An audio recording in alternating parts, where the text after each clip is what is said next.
السلام عليكم هردفتوتان أبساتكنو أكم جرتو نجيا كيساني هندي كيسانو بغا نجيان جراتني نوفمبر كودشان كليسا أكا دابني واتسابي قباستي واتسابين ميسيجا إرقالي صورة فيديو وانتوتا نمني اسني في إرقاتوري أكا سماس وانتوتا اسن نما في إرقاتورتان أكا اسن جلا بليفموف ديمو اسن بيشيسيتوري osoo ergaalee wantoota namni isiniif ergaa turee fi isinis namaaf ergaa turtan osoo WhatsAppiin isin jalaa hin balleessin akka daftanii tarkaanfii fudhattanii sirreeffattan isin akeekachiisee ture haala itti sirreeffachuu dandeessanii isin agarsiisa.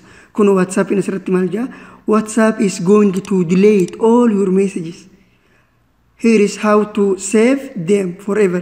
WhatsAppiin ergaalee keessan hunda isin jala balleessuuf deemaa osoo isin jala hin balleessine save godhachuu qabdanii jedha. Kun asirratti kuni dhaabbata WhatsAppiiti.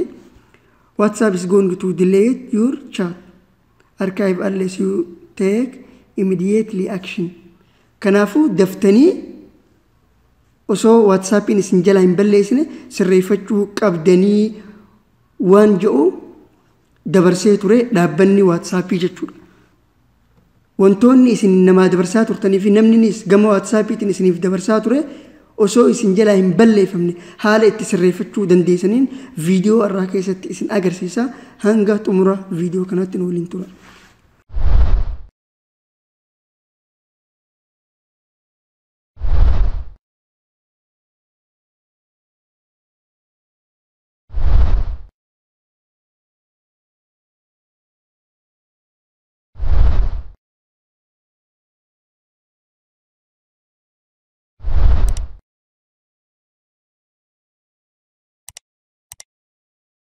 osoo gara sanitti hin dabarre warroonni hanga irraa YouTube channel kee subscribe godhin akka dhuftanii subscribe gootan isin afeera.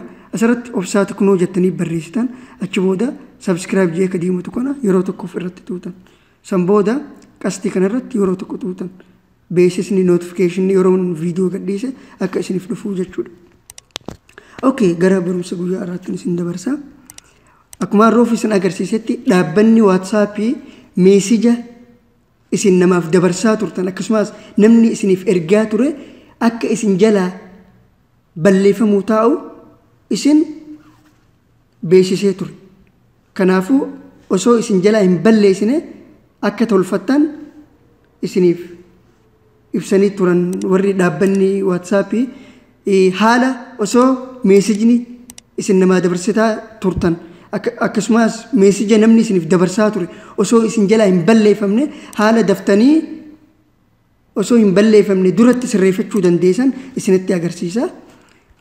Wanni godhuu qabdan jalqaba WhatsAppii keessan irratti yeroo tokkoof tuqtanii san booda tuttuqaalee gama gubbaa harka mirgaarra jiru kana yeroo tokkoof tuutan san booda settings kajuu kana yeroo tokkoof tuqtan san booda kan chaatis juu kana yeroo tokkoof tuutan san booda chat backup kajuu kana chat backup kajuu kana irratti tuutan haala kanatti isinii baha. Erga haala kanatti isinii baheen booda wanni godhuu qabdan isa account juu kana irratti tuutanii san booda Gmailii keessan hunda haala kanatti isinii baasa. Isin Gmailii duraan irraa qabdan kan waa hunda itti fayyadamtan irratti tuutanii jechuudha. Haala kanatti Gmailii keessan filattan. Erga Gmailii keessan filattan asirratti backup to Google Drive kajuu kana irratti tuutan. Erga haala kanatti irratti tuutan booda maal isiniin ja'a haalli itti meesijni isiniif save akka ta'u barbaadan akkamitti isiniin ja'a daily guyyaa irraa barbaadan moo weekly torbaan irraa barbaadan moo monthly ji'a irraa barbaadan kanarra godhuu qabdanii jechuudha. Daily guyyaa irraa meesejini keessan kan namaaf waliin barreessitan isiniif seef tahaa deemaa jechuudha. San booda erga haala kanatti guutan booda jala kanarra dhuftanii include video kajuu kanarratti xuuxan. Viidiyooleen akka isin jalaa hin banneef jechuudha. San booda isa kanarra dhuftanii backup over kajuu kanarratti xuuxanii erga irratti xuuxan booda kan gama jalaa kana filattanii jechuudha. Erga haala kanatti filattanii wantoota armaan gadii kana erga haala kanatti guutaniin booda backup kajuu kana yeroo tokkoof xuuxanii meesejini keessan haala kanatti save tahaa jechuudha. WhatsAppiin meeseji keessan isin jalaa balleessuu hin danda'u haala kanatti. Kunoo save tahee jira. Yoo isin WhatsAppii kana balleessitanii haariyatti buuftanii seentanillee wantoonni isin kana dura namaaf barreessaa turtan isin jalaa baduu hin danda'u jechuudha. Maal gootan? Yeroo WhatsAppii keessan balleessitanii haariyatti seentan restore all messages kajootu isinii dhufa isarratti xuuxan ni seentanii akkuma hundattuu meesejiin keessan isin jalaa baduu hin danda'u jechuudha. Kun akkuma argaa jirtan haala kanatti save tahaa jechuudha. Yeroo gartee isin mobaayila keessan formaat gootan yookiin resit yeroo gootan yeroo mobaayila haariyaa bitattanii gama mobaayila haariyaa sanitti yeroo dabartan wanti isin godhuu qabdan qofa Gmailii isa kana Gmailii isa asirratti filattan kana dagachuun qabdanii jechuudha. Gmailii keessan kana dhuftanii bakka backup juu kanatti galchitanii backup gootan meesejini keessan hundi akkuma duraanitti wantoonni isin namaaf barreessitan viidiyooleen namaaf ergitan suuraaleen namaaf ergitan wantoonni gama WhatsAppiitiin namaaf ergaa turtanii fi namni isiniif ergaa ture hundinuu akkuma duraanitti isiniif deebi'aa jechuudha. Kunoo haala kanaan xumuramee jira.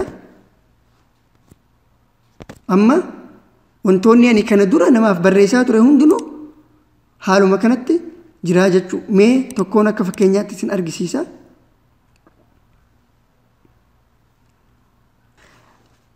Amma kan nama kana suuraan kun bakka biraatiin na jalaa balleeffamee jira jechuudha. Ani amma WhatsAppii kiyya irratti backup godhee waan hin jiruuf yoon irratti tuqe naaf gabbu'aa jechuudha. Dhuftaniituma xiyya kanarratti yeroo tokkoof akkana gadhuutanii kunoo haaluma kanatti gabbu'aa jechuudha. Hordoftootaan viidiyoo kana viidiyoon kun namoota hunda bira gahuun dirqama. Maaliif akka dhaabbanni WhatsAppii gabaasetti WhatsAppiin ergaalee gama WhatsAppiitiin walii ergitan hundi akka guyyoota muraasa keessatti balleeffamuu danda'u ibsee ture.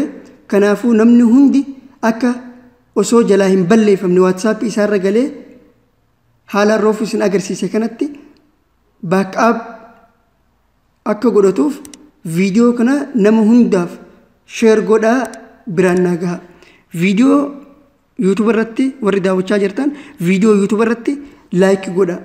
Maaliif viidiyoo like yoo gootan viidiyoo namoota hedduu bira gaha. Ammasiis isin like godhuun keessan wanti isin miidhu wanti isin irraa hir'isu tokko hin jiru. Ana ammoo na gargaara. Bu'aa guddaa naaf qaban. Kanaafuu viidiyoo like godhuu hin dagatinaa. Hordoftootaan kiyya viidiyoo itti aanu irratti waa'ee maalii akkaan isin barsiisuu barbaadan viidiyoo amma daawwachaa jirtan kana jala gabbu'aa bakka komentii jedhu irratti naaf barreessaa. Komentii keessan hunda niin dubbisa. Gaafiilee namoota hedduu walitti qabeetiin viidiyoo isiniif waraabaa jechuudha. Wantoota isin rakkisanii fi waan isin dhiban hunda komentii jalatti naaf barreessaa. Karaa biraatiinis yoo qunnamuu barbaadan YouTube kiyya irratti dhootan san booda bakka abaa hojjettu tana dhuftanii abaawutii kanarratti xuuxan san booda gabbuutanii kunoo Facebook kiyya argachuu barbaannaan obsaa Ahmeddiin Kajoo kana Instagram irrattis Snapchat irrattis yoo naa barreessitan isiniif deebisuu danda'a jechuu gaafilee keessan. telegiraamiinis join gootanii gaafilee keessan achiinis gaafachuu dandeessan. Viidiyoo YouTube irratti like godha. Hordoftoota kiyya barumsa guyyaa irraan tanaa akkanuma fakkaata. Barumsa biroo waliin hanga walitti deebinu nagayaan naaf tura. Assalaamu alaykum wa rahmatullahi wa barakaatuh.